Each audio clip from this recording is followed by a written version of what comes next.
Today we're being joined by Tara Stribley, who's a former Freo AFLW player and a current South Freo player in the WAFLW competition. Tara, thanks for coming on. Thank you for having me.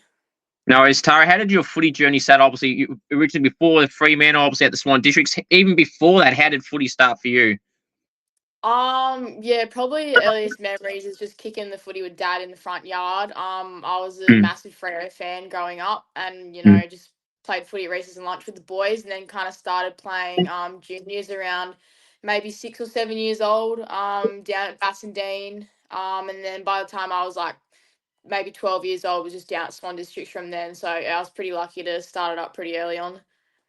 that's good. Obviously, then you started at Swan Districts. How did that journey start for you? Then once you were there, how was it? Which basically was your club leading into your draft year at the Dockers.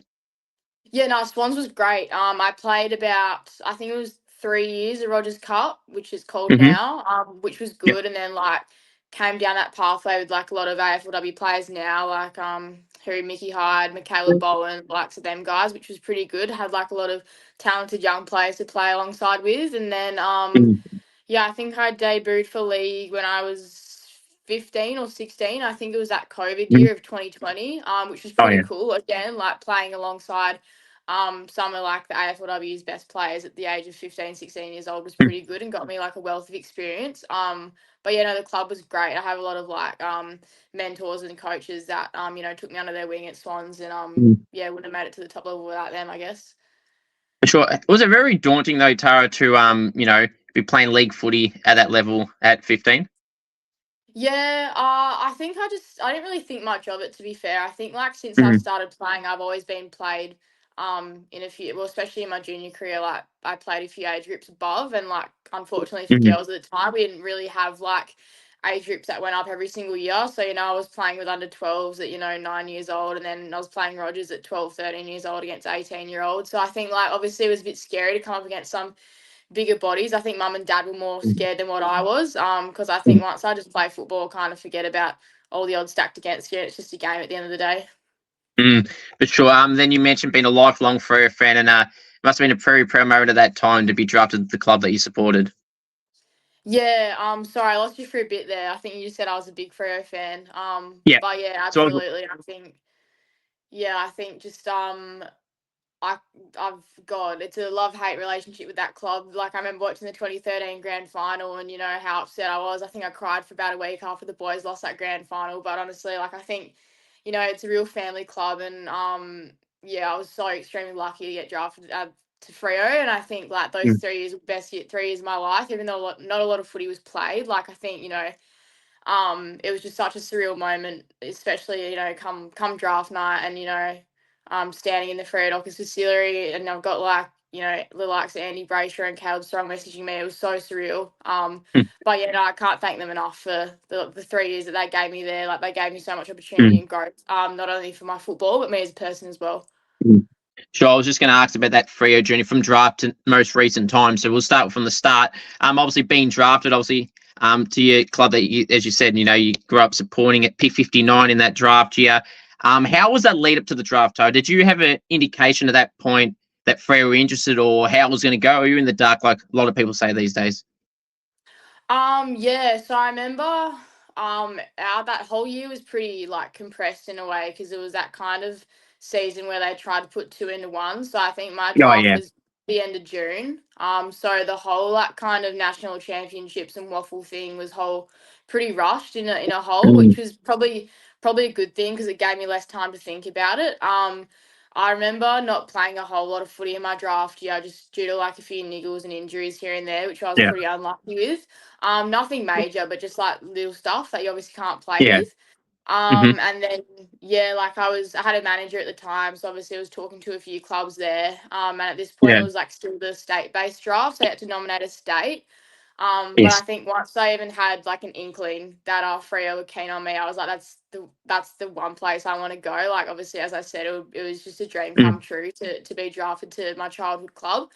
But yeah, I think like as soon as I started having like chats with them, and I think I met with like their medical staff a couple of days before the draft as well. There was no, mm, nothing set in stone where it was like we're going to take you. Obviously I had a pretty good draft class. Like I was along the sides of Ella Roberts and Abby Mm. Bushby. You know, there was a lot of top end talent that year as well. But yeah, I just didn't want to believe Mm. anything until my name got read out. And if anything, I was hoping it was going to be Mm. Freo, and eventually it was. So yeah. Sure, you just mentioned some great plays. Abby Bushby, obviously Ella, superstar of the comp already at just 21, I think already, which is just amazing in her eyes for her. And you know, the moment your name was read out, Tara, how was that exact moment? Was it started? Yeah, where were you at home? Were you at the venue? How was all that?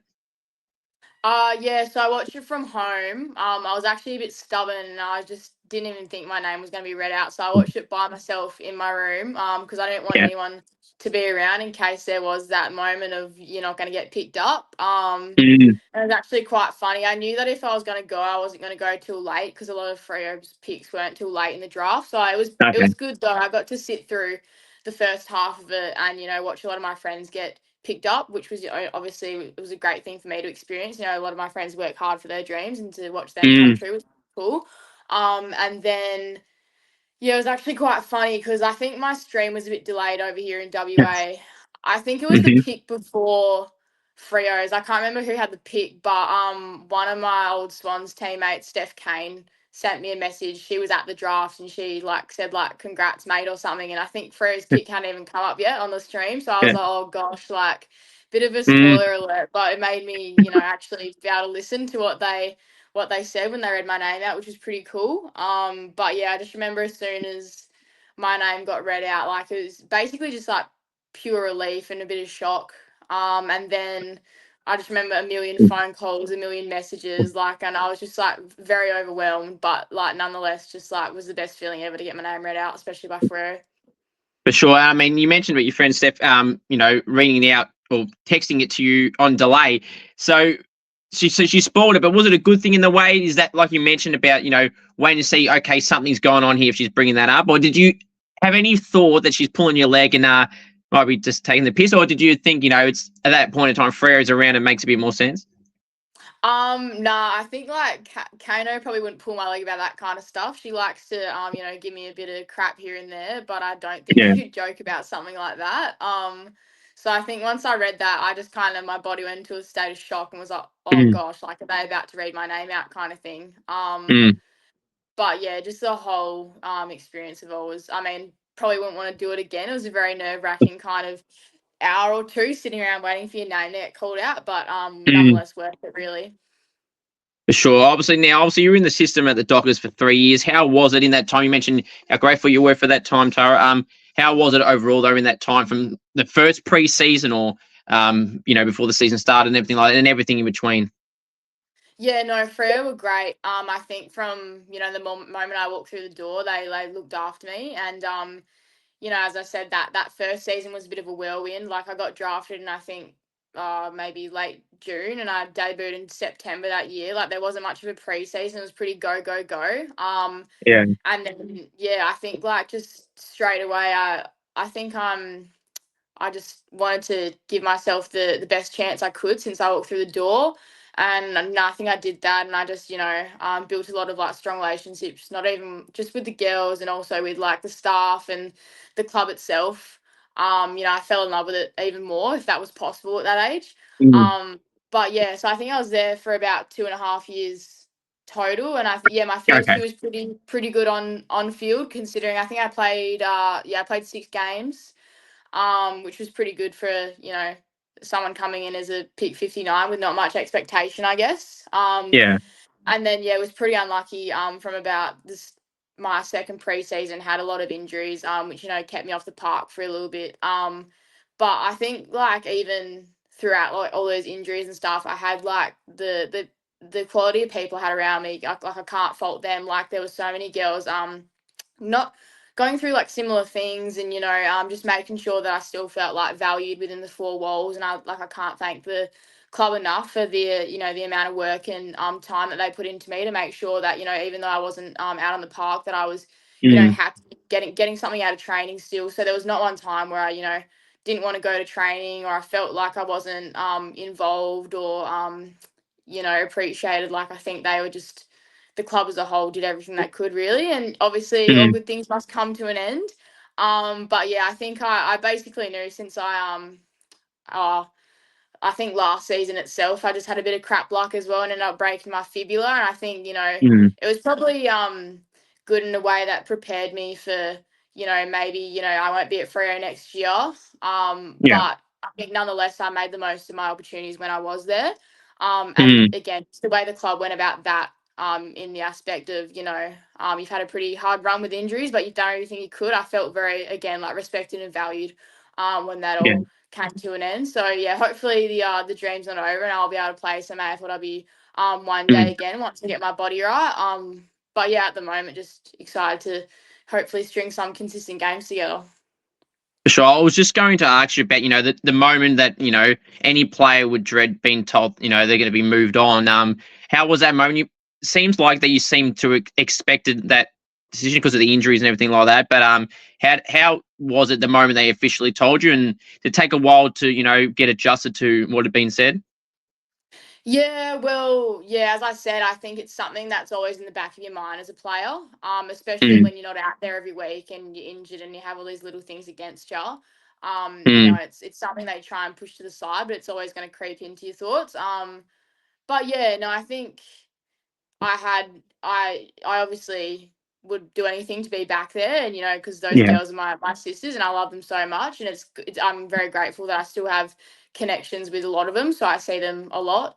Yeah. But yeah, like obviously upset because this is a club that I've loved and barracked and supported for, and I still do. Obviously, Mm. we won't speak about the boys Melbourne game on the weekend because wasn't their best Yeah. performance. Yes. Um, but yeah, no, I think it was something that it was like very much okay, like take your moment to be upset about it. And you can hope and you can wish and you can hope things that went different for you, I guess. But at the moment, like you can't change your past, and everyone has their own path they've got to follow. So unfortunately, Mum was dealt with a few Mm. injuries, which stopped me from proving myself. But then again, I think like character can really prove a lot of things as well, and I think I mentioned Mm. it before, but just the way that the club went about the whole kind of delisting part of things, it couldn't have really gone smoother. Really, I think we were both expecting it in a way. Like you Yeah. can't expect a player who hasn't played a game in 2 years to be playing next year as well. And I think, yeah, no, this whole staff and the whole club went about it in the right way, and I still have very close connections with a lot of the staff in the club as well. So, yeah, no bad blood whatsoever, really. That's good. Obviously, as you said, it's in a tough situation. It's good to see that it's ended on a good term for now, at least. Now from a positive side of Freo, obviously your debut game back in 2022. Tara, do you remember that day well? And how did that venture for you personally? Yes, so it was round three. I'd been told, so it was an away game, so we obviously had to Hmm. hop on a plane to get there, and I'd been told the day before the flight that I was going to be first emergency again, which I Hmm. was for my first two games. And to be fair, like obviously you want to be playing, but Yeah. someone who had just come into this program, I wasn't even expecting to be like a name tossed up in selection at that point. Hmm. And I think we'd had two losses in a row. And Coops, who was the coach at the time, was like, "Nah, like you'll be first emergency. Like you're not doing anything wrong, but there's just not a spot for you." And again, like I didn't really think much of it. I was like, "Cool, like at least I'm close. I'll just keep working." And then ended up getting to the airport the next morning, and they actually announced that I was debuting over the Virgin Australia lounge speakers, and Uh-huh. Yeah. I was pretty oblivious. I think I was talking to someone at the time, didn't even hear it, but I just remember all the girls like jumping on me, going crazy, and I had no idea what was going on. Obviously Mm. put two and two together after a while, but that was no, that was a really like nice moment. I think. Obviously, Mm. it was really thoughtful of like Coops and the coaching staff to think of that and make it special for me. It's probably a blessing in disguise as well because it gave me less time to even think about the game because I'm a bit of a stress head. Mm. But nah, so that was cool. Jumped on the plane to Melbourne. And then yeah, I think my debut game was a Friday night against the Doggies. And Hmm. then yeah, I think we were up for most of the game, then blew the lead in the last quarter. I think Gabby Yeah. Newton went absolutely crazy and kicked a few goals on us. So good thing she's at Freo now. But Yes. nonetheless, I think even the lost part of it all, it was just like a surreal moment to even like be out there because it's like something that I've watched for so long, and then all of a sudden Mm. you're out there and you have little girls looking up to you. So but no, it was a great experience. Wouldn't have changed it. Mm. For sure. And you mentioned too about the Virgin flight. That's a very rare debut announcement video compared to a lot of them. Obviously, a lot of them are at training on the oval, in the change rooms, in the gym, whatever. It's a very unique one. Not many people can say their debut announcement was on the intercom on a flight. Yeah, well, I think they originally wanted to announce it like on the actual plane, but they were a bit scared that the girls might have all jumped to one side of the plane might have gone down. So they announced it in the Virgin Australia Lounge, which was probably a bit better. But I think for the random strangers that were in there that weren't at Freo were a bit concerned, like why is everyone yelling and screaming? But yeah, no, I think there was some pretty cool photos and videos taken at that moment as well, so that's cool. Sure, and obviously, as you said, you played 6 games in your career, and it was in that first season. Any fond memories in particular of the whole 6 games for yourself that you remember pretty well?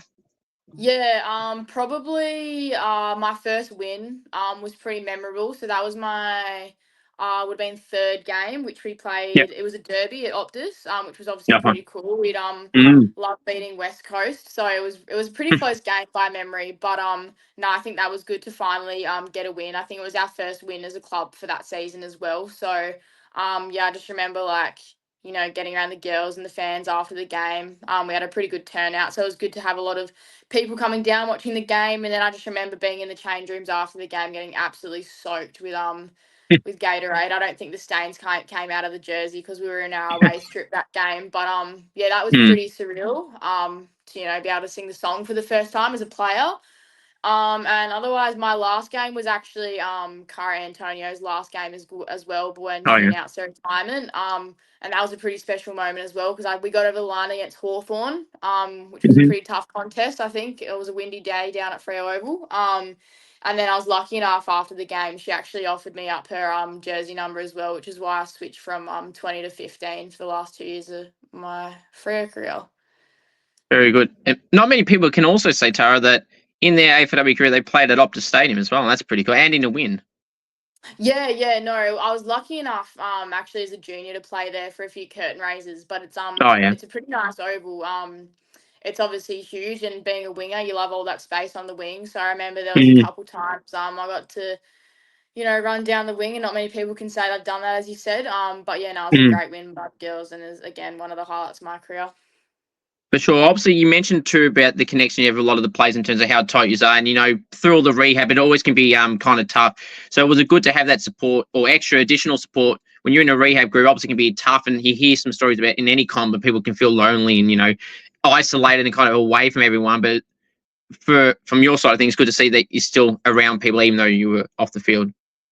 Yeah, no, definitely. I think obviously there's a lot of girls at the club who've had a lot of long-term injuries. One of my best mates, Michaela Morrison, obviously done back-to-back knees, so she was in rehab for a long time. And even like the likes of Anya, who's still rehabbing her ACL at the moment, but she's obviously spent a long time out in rehab. And it can be pretty nasty, and football can be a bit sad sometimes when you're missing out on all the fun stuff. But I think having those experienced kind of players around me and just bringing me back and reminding myself why I do it and stuff like that was definitely good. And as much as you hate rehab, it's not fun, but also good when you have someone to go it through with. So I remember sometimes we'd have maybe 5, 6, 7 girls in this small heat chamber at Freo. We'd just be going on the bikes and the assault bike. The room would be fogging up because it's that hot in there and the music's pumping. And those moments are tough. But you get through together at the end of the day. It's the same thing really when you're on the field. Games can go on the wire, it can be tough, but you get through it as a team at the end of the day. So no, I'm very lucky I had those girls around me.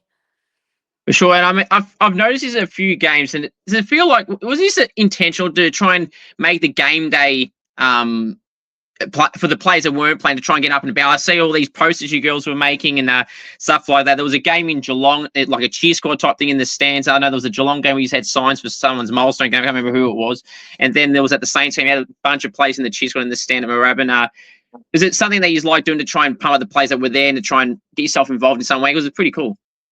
Yeah, no, I think we were the culture that we had down at Freo was just great in a way. So it's like obviously only 21, 22 get selected each week, which means 8 or 9 girls are missing out every week and you have to sit and watch. But I think the 8 or 9 girls, you know, they all did a great job of, you know, keeping the spirits up. I think those posters you were talking about were for tomorrow's comeback game, you know, That's after right. Yep. back-to-back ACLs. So that was Hmm. so unreal to see her get back out there. And the girls got a great win that night as well. And then just, yeah, like we have this balcony up at Freo Oval where it's like we literally own that pocket, and, you know, you don't want to be sitting underneath us because, you know, we cheer loudly and proudly, and I think just the Hmm. passion that we all share, like it doesn't matter if you're out there or not. You Mm. know, we all wanted the girls to win and do their best. So yeah, I think it's just credit to the girls and the actual culture of the club itself that you know, that's Mm. the reason that, you know, we all come across that way. We're all just so passionate about the club.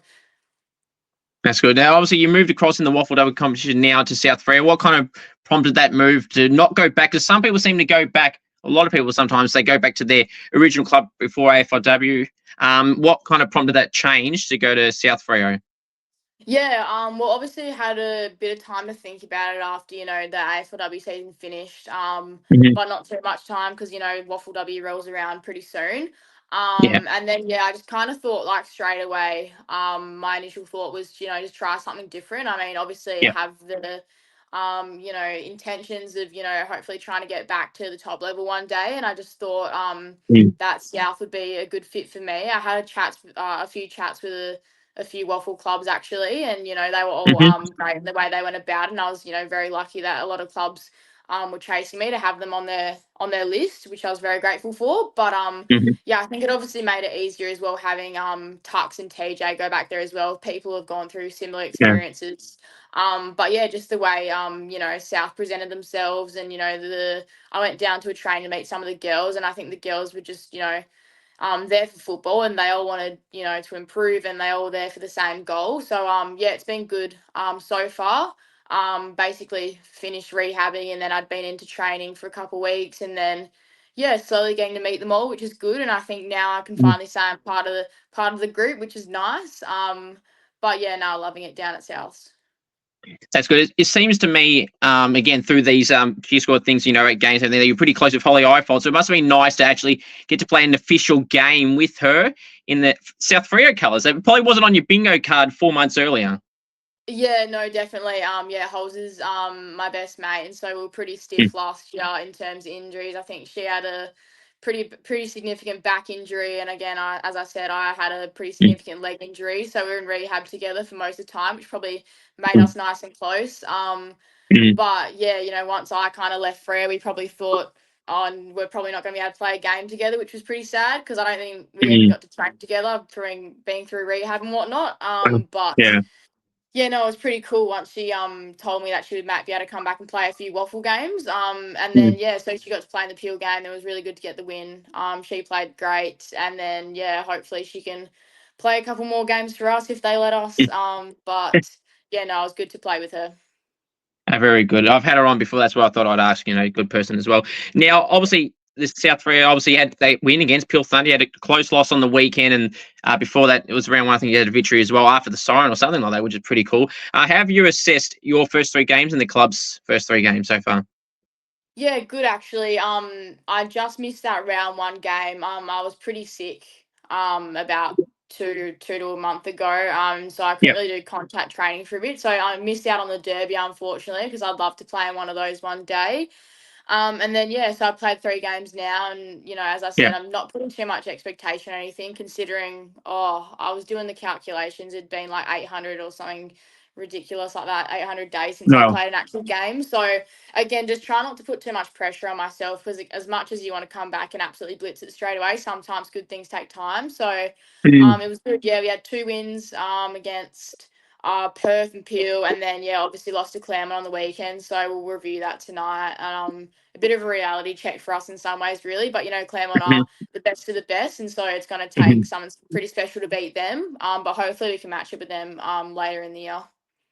Sure. What do you feel like is your best position, Tara, on a footy field? Like, if you could ideally pick a position to continue to play, what would that position be to help you catapult to where you want to go back to, where you just were at an AFLW club? Yeah, no, I like to think I'm like pretty versatile in some ways. Obviously not Hmm. the biggest or strongest girl going around, but probably I'd say my favorite position to play is probably the wing. I'm still kind of, again, getting my fitness back after being pretty sick a couple of weeks ago. So my lungs have definitely been feeling it the last couple of weeks. And then majority of my Freo career, I played forward as well, which I absolutely Yeah. loved. Again, getting to play along the sides of Anya Ty, Ebony Antonio, girls like that, I definitely learned a lot. And then I think having that balance of, being able to play wing, but also go forward when the team needs you and hit the scoreboard is something that I really want to bring into my game. At the moment for South, I've been playing a bit of wing, but I'm pretty open to play anywhere really. I think I'm just so footy hungry at the moment. Anywhere I can get the ball, I'm happy. Now that's good. And then obviously toughest opponent. I always like asking people these questions. They could go anywhere with the toughest opponent. Who's been your toughest opponent in the AFLW competition they had in your 6 games, or just in general as well? Oh gosh, it's a hard one. I've played on a Mm. few. Mhm. I think actually it was my debut game. Actually, I played on Izzy Grant for most of the game, and she wore me like an absolute glove. And Mm. I've met her a couple times since then. She's actually a great girl. Yeah. But also who else? I played on Madi Gay. When she was at Yep. Melbourne. I remember I played Melbourne one in my first season, and they tore us a new one. I think that was the year they won the flag as well. They just Oh yeah. the experience and the size of their girls was just something obviously very hard for me to match with them. And I think Taylor Harris got a Mark of the Year nomination on my head in about 40 seconds in that game. So, there was a few girls that I came up against, which are obviously a lot more experienced and bigger and stronger than me. But nonetheless, I Mhm. think they set me up good in the long run. Yeah, for sure. I was just going to say, sometimes, something we're like, you don't want to go up against the best, but sometimes, even if you don't win that day or that battle or whatever you want to call it, you can learn to go, okay, now I know what I need to work on, because if that's the best or even sometimes you could beat them, you can know, okay, now you can prove that you can keep up with those types. Yeah, definitely. And I think even, throughout Freo when we were doing match sim and stuff, like I was playing on, Mm. Emma O'Driscoll, Laura Pugh, some like quality defenders. So, it really sets you up for game day in a way that, our Mm. Freo's backline is pretty solid. So we were training with the best. It definitely set me up good on game day. Obviously, wouldn't have played as much as I liked on game day, but Yeah. hopefully I can take a bit of that experience that I learned from Freo and those top tier footballers and bring it back to the waffle and hopefully teach the girls a thing or two there. Sure. Who are some players that you would feel like in the AFLW competition get kind of flown under the radar? They don't really get talked about as much, whether they were at Freo or any other club that you feel like, gee, they're pretty good and they don't really get pumped up as much publicly, at least. Yeah. Who at Freo? I mean, obviously Holly. It'd be rude not to say her. I think obviously she had some terrible luck last year with her back, but I think after the preseason she's had this year, she's put so much work in. So it'll be hopefully really good to see her get some reward for effort this year. Mm-hmm. Who else?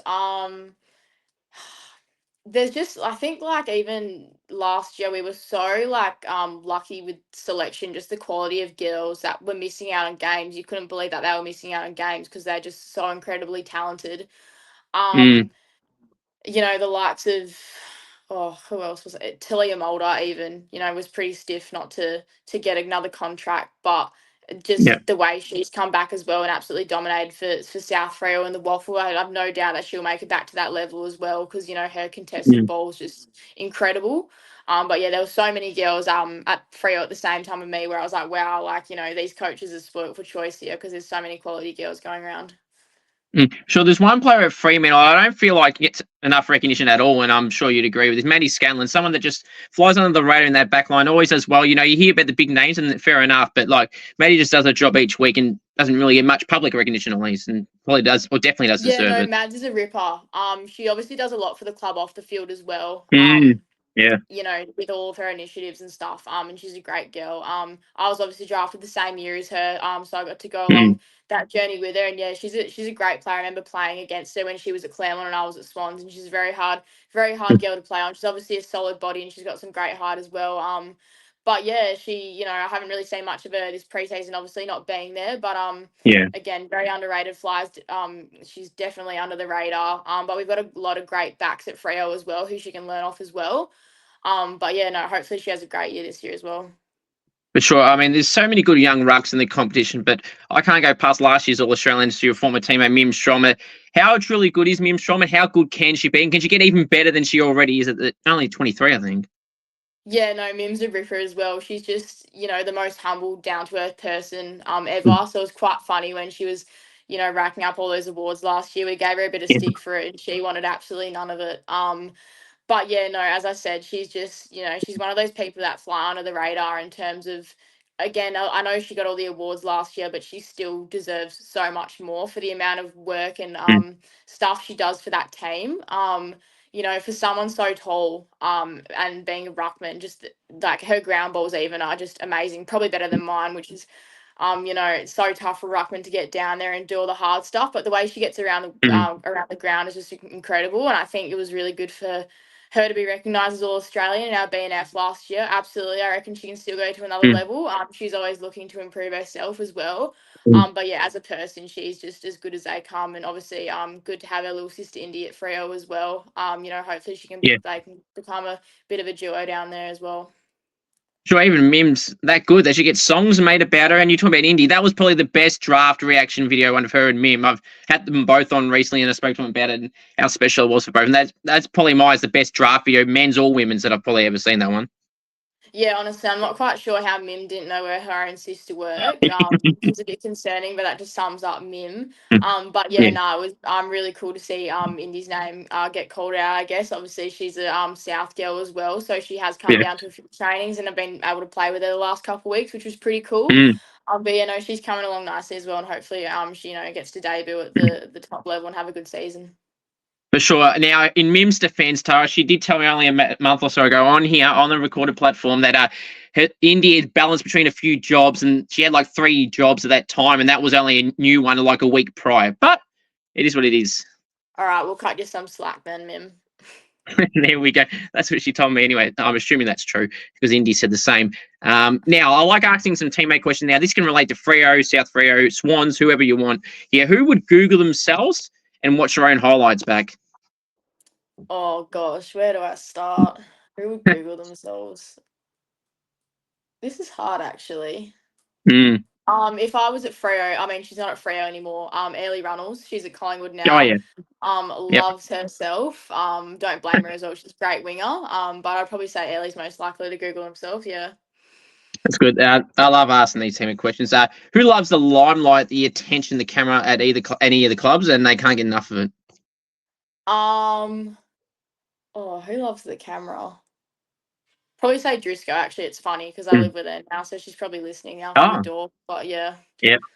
Oh, I was waiting for that answer because Mim said Emma, Indy said Emma, and some other players in the past have said Emma. So I was waiting for that answer. And the game day with the ladies thing is pretty cool too, since you're at it. Yeah, no, she loves the spotlight, but she is really good at she's really good in front of the camera, to be fair. So. I mean, they've got their own podcast too, so that makes sense. The club one. Now, if any teammates would appear on a reality TV show, who would appear on that TV show, and what would that TV show be? Oh God, reality TV show. I actually have no clue. I'm gonna have to think about. I was gonna say Ange Stannett is currently renovating her new apartment, so I was gonna say maybe she'd go on the block or something because she's pretty creative and I reckon she could handle that. Yeah, that counts as an answer. That's one. Yeah. All right. Now, if you were stuck on a deserted island with teammates, Tara, who would you be bringing and not bringing, and why? Who would I be bringing? I'd probably bring again maybe Mads because she's very smart. And, she'd find us some fish because she knows a lot about fish. Probably bring along Pewee because she's a great time. Who wouldn't I bring? Probably Holly because we'd probably just argue or we'd probably just fight or I don't know. She's actually quite smart as well, so I won't sell her short. Yeah. Sarah Verrier, Michaela Morrison. I mean, we'd all have a great time together, but we wouldn't get a lot done together. We're too busy yapping, so I probably wouldn't bring them. That's fair, and I suppose you do want to get out of there as well. You don't want to be stranded there for God knows how long. Exactly, yeah. Sure. Now, best chatterbox of the club. Who's a great chatterbox? Again, I probably know this answer. Shadow boxer. Oh, I'm gonna say Morrow. Okay. She, she did a lot of boxing with Springer in her rehab time, so I'm going to say her. All right. No worries. Now, loudest and quietest teammates. Who'd be the loudest and quietest? The loudest would definitely be Driscoll, I'd say. Yeah. The quietest, Sezzy Verrier. She's not always quiet, but she's quiet sometimes. All right. Now, if three teammates were to form a rock/music band, who would be in that music band and what would they be called? Oh, gosh, that's a hard one. I don't really know if we have many singers in the team, so this is kind of Okay. hard. I'm trying to think who plays instruments. I mean, Pewee and Driz, they do their game day with the ladies, so Yeah. maybe them alongside. Oh, who would feature on there? I'm not sure, but I'll lock in them two as a duo, maybe. Yeah, no, that's fine. Definitely some good answers there. All right. Now I love asking these hot topic food questions because these food topics I feel like are so controversial. So many people get so worked up over these food questions. Now, for context, only the 6 questions. The lowest score anyone's ever got is 3. So many people got Okay. 3. Now I've asked over 150 people this, so you wouldn't want to be the first one to get under 3. Now, the most controversial food question is the first one, and no one from Perth has said the wrong answer. So basically, how you get a point is if I agree with you, you get the point. Now, the first one, the most controversial one, chicken palmy. Is it a palmy or is it something else? No, it's a palmy over here. If Good. you're from Victoria or anywhere else and you come over here and call it a palmer, you'll hear about it because it's definitely a palmy over here. That's correct. It is a palmy, and I'm from Victoria, obviously too, and that is the answer. And I'm glad you said because no one from Perth has ever said not palmy, so that's a start. I mean, yeah, I mean, trust me, when anyone says anything else here, even I don't like it either because I tell them 2 things: spell it, it's an I, right, and pronounce it, it's Parmigiana. So, whatever. Right, pineapple on a pizza, yes or no? I'm gonna say yes. No, I love Hawaiian pizza. All right, wrong for me. Right, 1 for 2, but that's okay. Tomato sauce, capital fridge. I always keep it in the fridge once it's opened. All right, so I always give everyone a point unless they say neither. So 2 for 3, they're not bad. Favorite food? My favorite food, I probably can't go. I'll go with sushi. Okay, I can't give that. So 2 for 4. Food you don't like? Food I don't like. Yeah. Oh, I'm not quite sure what I don't like really. Mm. I don't really like nuts. It's not really a food, but just like in general, just Oh, yeah. like I don't really have nuts. Yeah. Yeah, that's fair. I'll give you that. So 3 out of 5, you're safe, but to get an extra point, favorite takeaway/restaurant place or type of food? Or I'd probably say Thai food. I like Thai food. Very good. So 4 out of 6. So what was to go wrong there? Good job. You've got a go-to order there though when you have Thai food. Say again. Sorry, you broke up there. That's right. Have you got a particular go-to order at the Thai food? Probably just a pad Thai, chicken pad Thai. Oh yeah, basic, nice. Now most prized possessions that you own. What would be some of your most prized possessions that you own? Probably my dogs. If they're a Hmm. possession, I'd probably take Yeah, them anywhere I could. And what my mum bought me some DJ decks off Facebook Marketplace, which I'm just starting to learn how to use. So I'd probably say them as well. very nice. Now mark or goal of the year. Which one would you rather do? Uh Probably goal of the year. I just don't think I can see myself jumping that high to take a mark of the year. It's probably goal. That's fair. Go-to goal celebration. Have you got a go-to goal celebration that you want to do? I know you got a goal recently. Did you have a certain celebration for that goal? No, I don't think I did. I think I just turned around and saw Mads Wilkins and just celebrated with her. But Okay. no, I haven't really I don't really pre-plan any of them. I think I just, whatever's in the moment. I just like to celebrate with my teammates. Okay, that's fair enough. Just whatever happens, happens. What are some fun facts about you, Tara, that people may not know about you? Fun facts. Oh gosh. I feel like I'm not that much of an interesting person. Some people do themselves. I did athletics for maybe what 12, 13 years. I did it from the time I was like Yeah. 6 to 18. So loved running when I was younger. I'd probably say that because I mean people don't really know that I used to do sprints and I was pretty good at hurdles and javelin, just a few rogue events like that. Yeah, right, very good. Just a few more for you, Tara. So I do really appreciate you coming on. Nicknames. What nicknames do you get at the club that you like or dislike? I've got so many. I normally just get Stribs or Stribbles. Obviously from Stribley. Yeah. I have slowly been getting Mafia at South Fremantle because I introduced Oh, the game of Mafia on camp. So okay. that's one that I'm slowly getting. But no, I Mm. basically get anything really to that rhymes with Stribley. Oh, nice. Very good. Now defenders. I feel like they deserve a bit more love than what they truly get, Tara. They don't really get any recognition publicly, at least at AFL and AFLW level. Obviously, the mid's got a Brownlow, Rucks get Brownlow votes, forwards got a Coleman. Do the defenders deserve their own official title of an award as well? Yeah, I think they do miss out a fair bit. Even Mm. if they were to bring in some kind of golden fist award, I'm sure the backs would appreciate that. Yeah. Because they pull the short end of the straw a lot of the times. Our mids let us down, and then sometimes that gets rushed in the back line, and they save our asses a million times a Yeah. game. So yeah, I'm sure they'd love an award for themselves. I don't play much backline, but they do a lot for us. I'll say Mm. that. Sure. Favorite app on your phone? TikTok. I probably spend the most on TikTok. Yeah. Very good. Now, the last one, I appreciate you coming on, Tara, is your bold call for season 2025. And additionally, on top of that, if the opportunity was to arise to go to another AFLW club interstate, whether that's wherever, would that be something that you'd be open to do? Yeah, sorry. So bold call for what, the AFLW season? Yeah.